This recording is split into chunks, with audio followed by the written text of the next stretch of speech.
Hey, what is up, and welcome to Rock Gamer, and it's time for my weekly recap where I talk about this past week's Guitar Hero Live and Rock Band 4 news. Now, typically I start with Rock Band 4 news, but because Guitar Hero Live came out this week, let's start with the Guitar Hero Live news. And, it came out on Tuesday. I've been playing a lot of it. I'm going to have a full review of Guitar Hero Live for the PS4 as well as the iOS coming up pretty shortly. I've got unboxing videos for both consoles already up on my channel. And let's get started with the reviews that people were seeing online. So it seems like Guitar Hero Live is getting very similar reviews to Rock Band 4. When you look on Metacritic, it looks like the PS4 version's got about 79% or 79 out of 100, and the Xbox One has about 81. Rock Band 4 is up in the high 70s as well.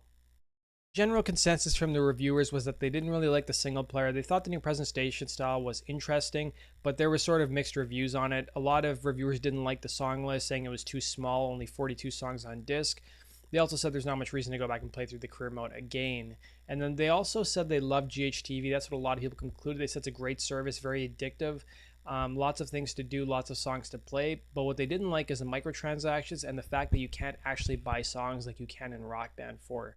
Turning now to the other announcement we had in Guitar Hero Live, we learned that Weezer will be coming to GHTV. They'll be bringing a live concert coming up pretty shortly. They're supposedly going to be, debuting some new songs, and that will probably make its way onto GHTV. No release date has been announced yet. We've also got 3 premium shows that are right now available on GHTV. We've got the Avenged Sevenfold premium show. I've played the premium show. It's really good.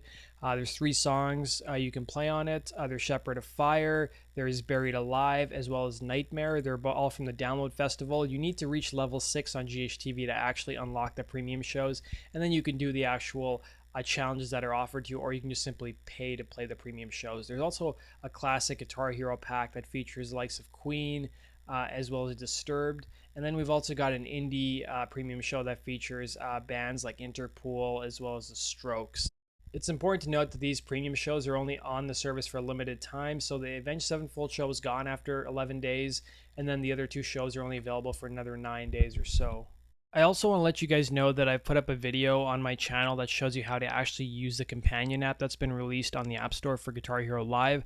So what the companion app lets you do is that it allows you to use your smartphone as a microphone, and I've tried it. It works reasonably well. I sing about the same as I do using the regular microphone, so there's a video tutorial on how to do that. It's quite easy. Go check that out. Let's now move on to the Rock Band 4 news of the week. So starting the Rock Band 4 news off with the DLC songs of the week, we had a 6-pack released from Aerosmith. This is the second 6-pack we've had released. There's some great songs on there featuring, Lovin' in an Elevator, Dude Looks Like a Lady, Rats in the Cellar, and so forth. And I've got a review of the DLC songs. You can go check that out on my channel.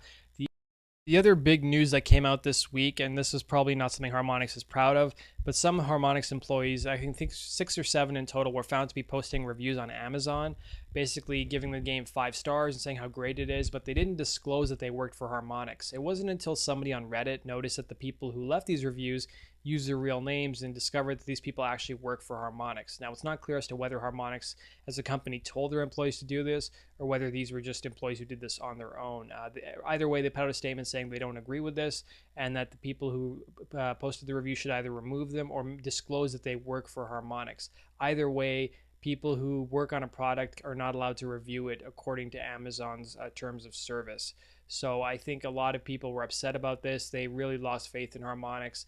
If you guys want to know my whole opinion on the matter, I've done a separate video on that where I talk about it. I think it's been a little bit overblown, but you guys can check out my opinion piece and maybe let me know what you guys think about it. I know most of the reaction was pretty negative online, and some of the forums got pretty nasty and heated. The other thing we learned this week is that the legacy adapter is now again available in stock on Mad Catz' website. So you guys can go check that out if you're still looking for a legacy adapter for the Xbox One. We also got a list of the top 10 most downloaded songs on Rock Band 4, at least for the Xbox One. Now this list has been compiled by people on the Rock Band forums. I've got a separate video where I show you all 50, but let's just go through the top 5. So number 1 is I Still Believe by Frank Turner. Number 2 is Still Alive by GLaDOS. Number 3 is one of the newer songs we got, Failure by Breaking Benjamin. Number 4 is Through the Fire and Flames by DragonForce. And number 5 is another new DLC song, Throne by Bring Me the Horizon. If you're wondering how Aerosmith did, they debuted within the top 20. So it's kind of funny because the pack debuted higher than any of the actual singles. So I'm guessing a lot of people just bought the whole pack instead of buying individual songs. Also got big news this week about Rock Band 3 exports. So we already know it's been confirmed, but they put a date to it now. They're aiming for December 8th to go along with the title update for when Rock Band 3 will export. We know all 83 songs on disc will export, and they will also be compatible with the freestyle guitar solo feature and the freestyle vocal feature. The export will cost you $14.99 US. We've learned that basically there's not going to be an export code. The Harmonix is going to have an electronic way of verifying whether you actually bought the game and have played it on your console. So if you guys don't have Rock Band 3 on the Xbox 360, you have until October 30th to go buy the on-demand version. So I highly recommend you go buy it. Rock Band 3 has a great set list, guys. We also learned a little bit more information about Rock Band Network. So apparently Rock Band Network tracks may be coming to Rock Band 4 after all. They've said that after they've gotten all the primary and official DLC ported over to Rock Band 4, they're going to then turn their focus to Rock Band Network and see if they can make something happen. We also learned more about the Rock Band 1, 2, and the other disc exports that haven't made their way over to Rock Band 4 yet. So it seems like it's something Harmonix is still working on, and rest assured they will be able to come over.